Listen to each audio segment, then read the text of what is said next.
This week here in Britain there was a political revolution. It's changed, maybe permanently, the way we run this country. It's the beginning, in the words of David Cameron, our new Conservative Party Prime Minister, of a seismic shift in our political system. You see, over here, the Prime Minister is the leader of the party which wins a majority of seats in our Parliament. It's as simple as that. But after last Thursday's election, no one got a majority. It was a bit of a mess. And so for 5 frantic days, everyone negotiated with everyone else to try and form a coalition.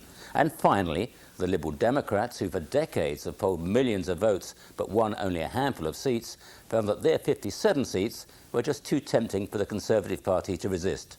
So off they marched, politically hand in hand, to our equivalent of a Las Vegas wedding chapel, to tie the knot quickly before they sobered up in the morning.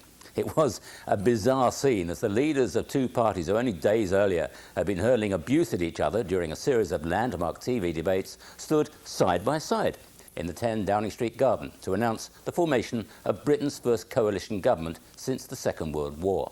All they lacked was the choir. It'll be a true partnership, this one. The Liberal Democrats have 5 cabinet positions. Their leader will be Britain's Deputy Prime Minister.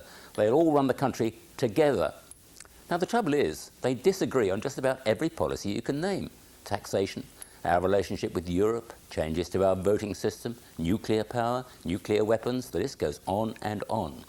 They claim to have thrashed out a united set of policies on which both can apparently agree. For now, our new Prime Minister, David Cameron, can savour the moment. Just back from Buckingham Palace, having got the thumbs up from the Queen, he'd hardly walked through that famous Downing Street black door before the phone was ringing. It was President Obama on the line to wish him well.